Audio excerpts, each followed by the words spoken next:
Ya, Assalamualaikum warahmatullahi wabarakatuh.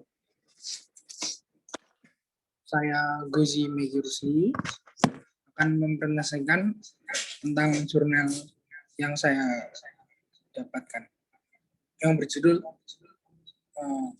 Phase Change and Heat Transfer Characteristic of a Corrugated Plate Heat Exchanger.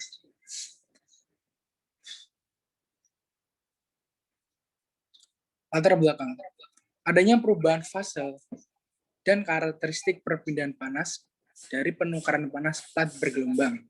Yang kedua, perpindahan panas evaporatif dalam PHE disebabkan oleh pendidihan nukleat dan pendidihan konveksi paksa dan koefisien perpindahan panas terkait dengan keduanya, yaitu ya PHE dan evaporatif.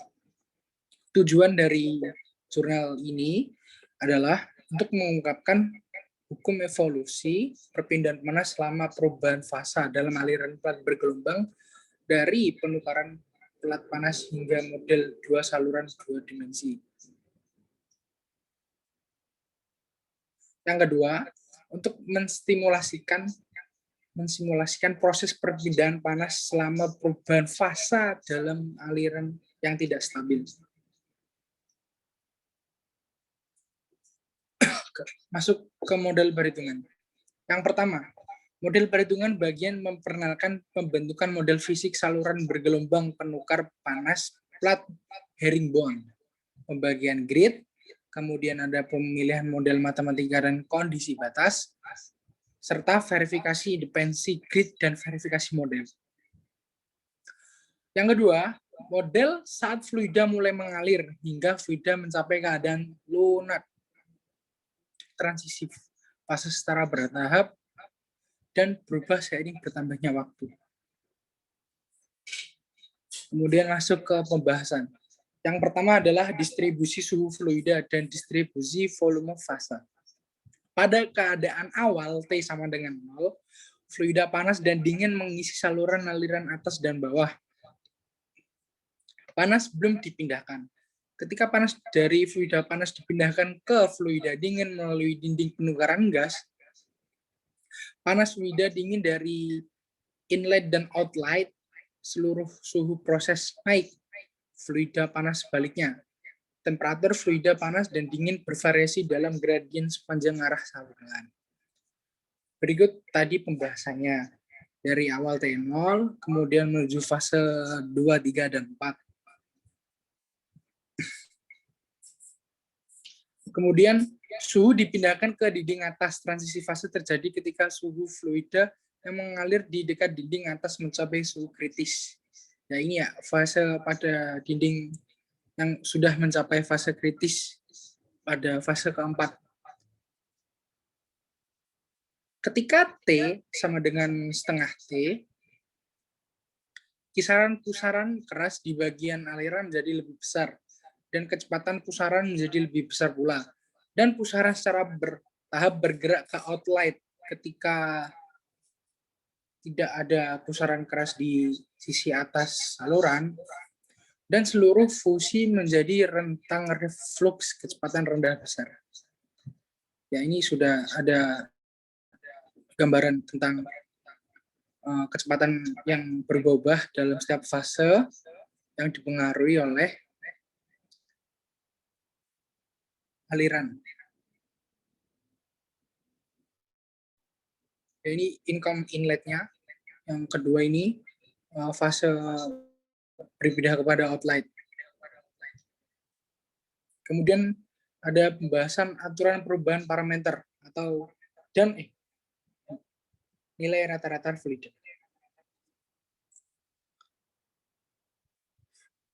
Pertukaran panas lebih intens, gelembung lebih sedikit yang dihasilkan. Koefisien perpindahan panas lebih besar dan bilangan Nusselt dan flux panas lebih besar. Sering berjalannya waktu, semakin banyak gelembung yang dihasilkan di sepanjang dinding. Lapisan uap menebal, resistensi termal meningkat, koefisien perpindahan panas konvektif menurun. Dan bilangan Nusselt serta flux panasnya berkurang. Berikut ada kurvanya ya, semakin turun ada peningkatan sedikit di sini.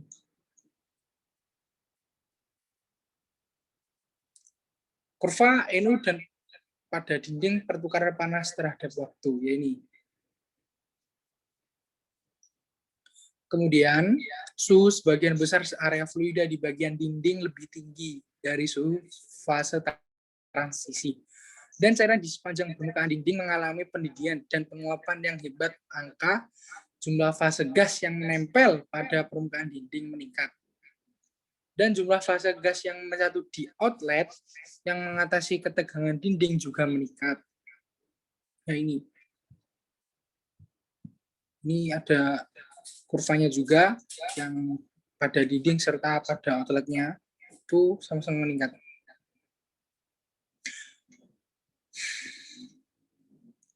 Yang ketiga, ada aturan perubahan suhu outlet cairan. Di sini ada dua kurva yang menjelaskan tentang perpindahan panas antara fluida panas dan dingin lebih besar, serta menghasilkan gradien suhu yang lebih besar di outlet. Temperatur di salah satu ujung outlet fluida yang bersentuhan dengan dinding penukaran panas lebih tinggi, dan pada ujung lain, yaitu yang sebaliknya itu, dari dinding pertukaran non panas. Outlet fluida dingin meningkat, sedangkan suhu keseluruhan pada arah Y dan outlet fluida panas pun menurun. Dan gradien suhu keduanya menurun. Nah ini menurun ya, yang tadi.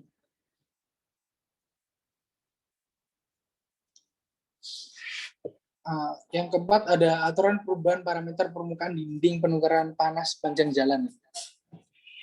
Jalannya gas. Puncak suhu berada pada sudut cengkung dari struktur plat bergelombang dan palung berada pada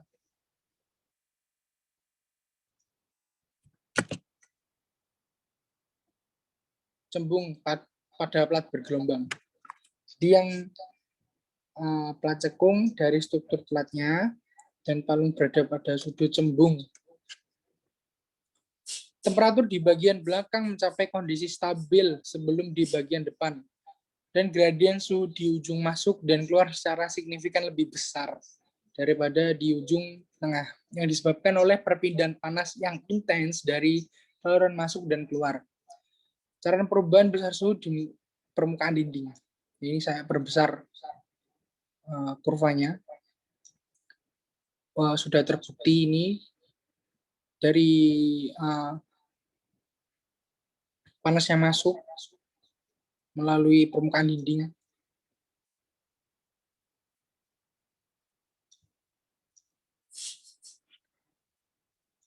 Kurva pada bagian yang masuk sudah dingin turun tajam dan nilai ekstrim.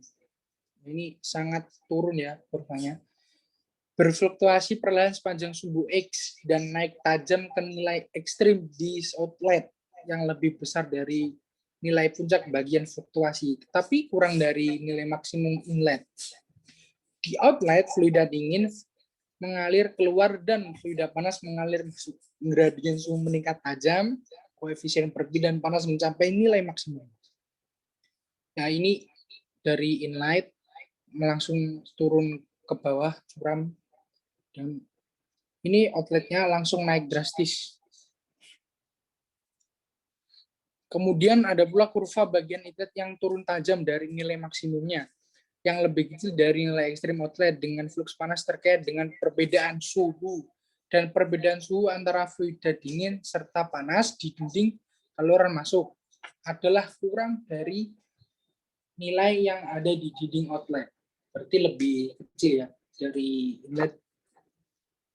Ya, ini adalah kurva distribusi fluks panas yang ada di sepanjang dinding perpindahan panas.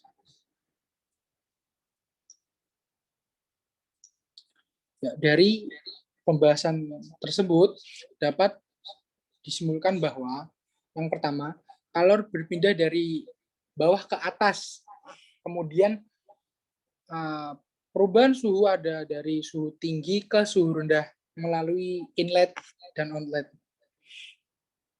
Pada fluida dingin, perpindahan panas lebih cepat di sudut cekung permukaan dinding. Dan inti penguapan lebih mudah terbentuk pada sudut cekung. Kemudian yang ketiga, perubahan permukaan dinding penukaran panas panjang dinding pada dasarnya sama, mencapai maksimum pada inlet dan outlet itu sama. Nah, ya, sekian, terima kasih. Wassalamualaikum warahmatullahi wabarakatuh.